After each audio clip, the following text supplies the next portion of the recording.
Hello and welcome. Build your basics series की first video में आप सभी का स्वागत है। और इस पूरी सीरीज़ में हम कुछ बेसिक्स के बारे में डिस्कस करेंगे जो अक्सर हम नेग्लेक्ट कर दिया करते हैं, या जो हमारे 11th और 12th क्लास के सब्जेक्ट्स में होते थे उन्हें हम अक्सर नेग्लेक्ट किया करते थे, या उस टाइम हमने ढंग से नहीं पढ़ा होता है तो वो आगे जाके हमें प्रॉब्लम क्रिएट करते हैं। तो उन्हीं बेसिक्स को मैं एक के बाद एक वीडियोज़ में कवर करूँगा। आज का जो फर्स्ट बेसिक है वो रिलेटेड है थर्मोडायनामिक्स से, और इसको हम समझने की कोशिश करेंगे। तो it is about ideal gas equation which is P V equals to M R T and P V equals to N R bar T. सबसे पहले दोनों में difference, there is no difference, the difference is of form. ठीक है, ये हमारी जो ideal gas equation है ये मास फॉर्म में है, और जबकि ये वाली आइडियल गैस इक्वेशन है ये मोल्स फॉर्म में है। ठीक है, तो हम समझेंगे कि किस तरीके से हम इस इक्वेशन को इसमें कन्वर्ट कर सकते हैं या फिर इस इक्वेशन को इसमें कन्वर्ट कर सकते हैं। दोनों क्योंकि सेम ही है, बस फॉर्म अलग है।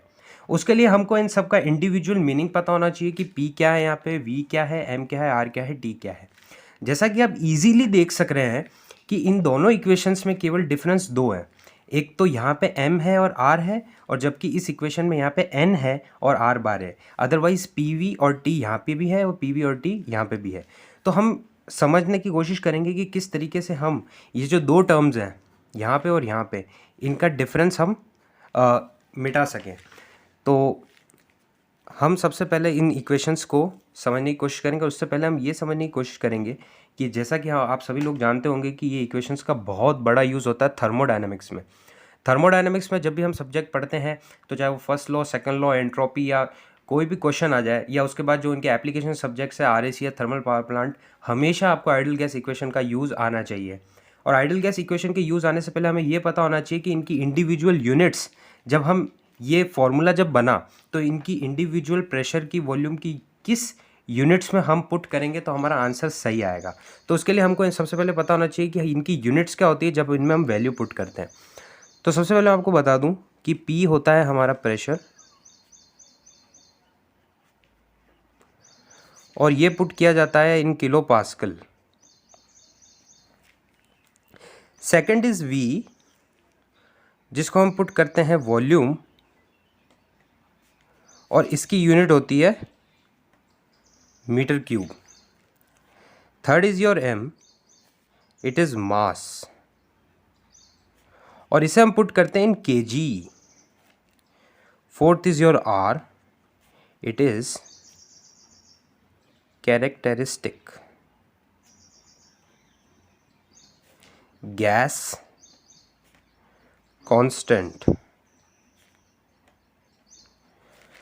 और इसकी जो यूनिट होती है, इसमें थोड़ा ध्यान दीजिएगा, इसकी यूनिट थोड़ी किलो जूल पर केजी केल्विन। ठीक है, इसको आप याद नहीं भी रखें तो मैं आपको एक तरीका बता दूंगा जिससे आप निकाल सकें।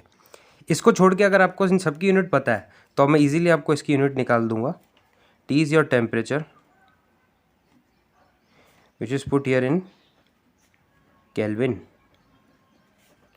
ठीक है, अब मैंने आपको जैसा कहा था कि R की यूनिट अगर आपको नहीं भी पता है तो आप इजीली इसके थ्रू निकाल सकते हो। आप प्रेशर की यूनिट रखिए किलो पास्कल, आप वॉल्यूम की यूनिट रखिए मीटर क्यूब में, इज इक्वल्स टू M की यूनिट है केजी में। इसकी यूनिट हमें नहीं पता जो कि R है, और ये है temperature which is in kelvin. तो इजीली जैसा कि आप जानते हैं कि किलो पास्कल, पास्कल को हम लिख सकते हैं kilo newton per metre square into metre cube kg question mark के। इससे ये कैंसिल हो जाएगा, और kilo newton metre, it is force into distance and force into distance is work, so kilonewton into meter can be written as kilojoule because it is the unit of work, और work होता है force into displacement. ये kilos में है तो kilo Newton into metre होगा, और उसको जब हम कन्वर्ट करेंगे वर्क में तो वो भी किलो जूल हो जाएगा। तो kilo joule KG question mark के, तो यहाँ से क्वेश्चन मार्क जो कि R था उसकी यूनिट क्या आ जाएगी, किलो जूल पर केजी केल्विन। देखिए, इसको कहते हैं यूनिट से खेलना, और ये आपको भी आना चाहिए क्योंकि ये बहुत ज़्यादा सिंपल कर देता है। जब भी आपको कोई प्रॉब्लम या आप भूल जाते हो कई बार यूनिट्स, तो इस तरीके से आप निकाल सकते हो। उसके बाद हम कुछ बात करेंगे सेकंड वाली इक्वेशन की। ये हमारी फर्स्ट वाली इक्वेशन की बात थी, अब हम सेकंड वाली इक्वेशंस की बात करेंगे जो कि है PV equals to N R bar T.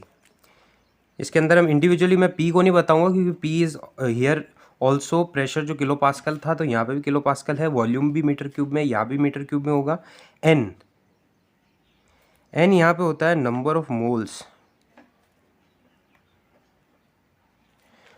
और इसको हम डिनोट करते हैं इन किलो मोल्स, इसकी यूनिट होगी किलो मोल्स में, ठीक है। Second is your are bar, it is universal gas constant,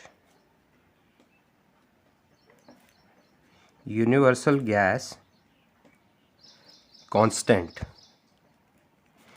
और इसकी यूनिट अगर आपको ध्यान नहीं भी रहे तो मैंने आपको बता दिया है तरीका, इस तरीके से आप इसकी भी यूनिट फाइंड कर सकते हैं, लेकिन फिर भी मैं आपको इसकी यूनिट बता देता हूँ और इजीली रिमेंबर करने का तरीका भी बताऊँगा अभी। किलो जूल पर किलो मोल केल्विन, ठीक है। अब एक चीज़ यहाँ पे ध्यान देने की चीज़ है कि जब हमने आर लिखा था कैरेक्टरिस्टिक गैस कांस्टेंट, इसकी यूनिट थी किलो जूल पर केजी केल्विन, ठीक है। तो इसको याद रखने का तरीका ऐसा हो सकता है कि किलो जूल पर केजी केल्विन अगर कैरेक्टरिस्टिक गैस कांस्टेंट की आपको यूनिट ध्यान है तो क्योंकि यहाँ पे केजी में ये मास से रिलेटेड इक्वेशन है तो यहाँ पे हम केजी में लिखेंगे, तो यहाँ पे आप क्योंकि ये मोल से रिलेटेड इक्वेशन तो आप किलो मोल लिखेंगे, तो difference is KG and here the difference is kilo mole, otherwise kilo joule and kelvin same है, kilo joule and kelvin same है। इस तरीके से आप ध्यान रख सकते हो, ठीक है। अब थोड़े से हम अगर हमें इक्वेशन इस इक्वेशन को और इस इक्वेशन में कन्वर्ट करना है या फिर एन आर बार वाली टी को P V equals to M R T में कन्वर्ट करना है, तो इसके लिए थोड़े से हमको बेसिक्स पता होना चाहिए।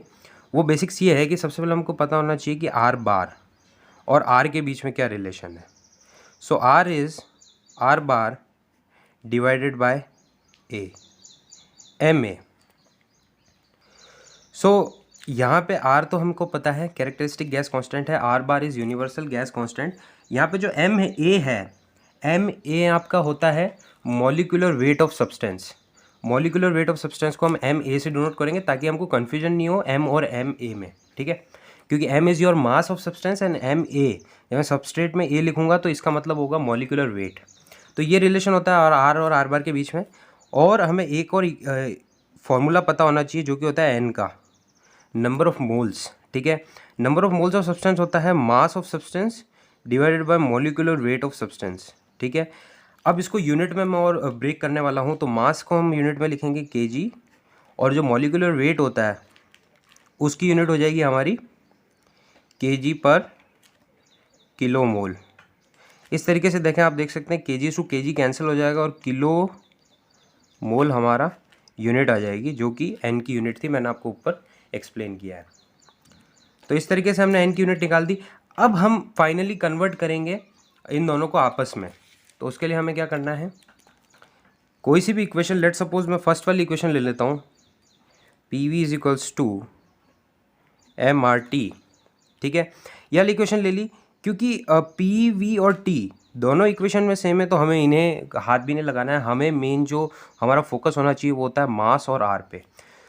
तो अब बताइए मैं मास को किस तरीके से लिख सकता हूँ। मास को क्या मैं लिख सकता हूँ molecular weight into number of moles, जी बिल्कुल लिख सकता हूँ, क्योंकि जैसा कि मैंने यहाँ फॉर्मूले में लिखा है, तो एन इंटू एम ए, ठीक है। अब मैं आर को क्या लिख सकता हूँ, आर को क्या मैं लिख सकता हूँ R bar divided by molecular weight, जी बिल्कुल लिख सकता हूँ, क्योंकि ये इसका फॉर्मूला है R bar divided by molecular weight into T, T is as it is, क्योंकि इसमें कोई हमें चेंज नहीं करना है। एम ए से मॉलिक्यूलर वेट से ये कैंसिल, क्या मेरी सेकंड वाली इक्वेशन आ गई है,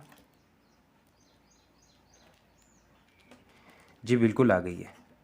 तो ये फर्स्ट वाली इक्वेशन थी और सेकंड वाली इक्वेशन।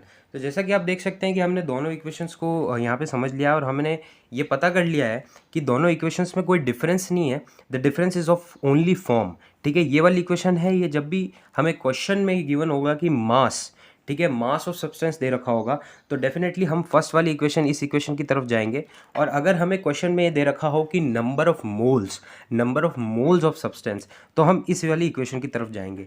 ये अकॉर्डिंग टू क्वेश्चन डिसाइड होगा कि हम कौन सी इक्वेशन यूज़ करने वाले हैं। दोनों ही आइडियल गैस इक्वेशन है, बस फॉर्म का डिफरेंस है। तो इस पूरी वीडियो में आपने जैसा कि देखा कि हमने डिस्कस किया कि P V equals to M R T और P equals to N R bar T में कोई डिफरेंस नहीं होता है, केवल फॉर्म का डिफरेंस है, ठीक है। तो मैंने आपको पूरा समझाने की इस वीडियो में कोशिश की है। अगर आपको वीडियो पसंद आई है तो लाइक एंड शेयर, और उसके बाद अगर आप खुश हैं वीडियो से तो डेफिनेटली सब्सक्राइब। Okay, thanks.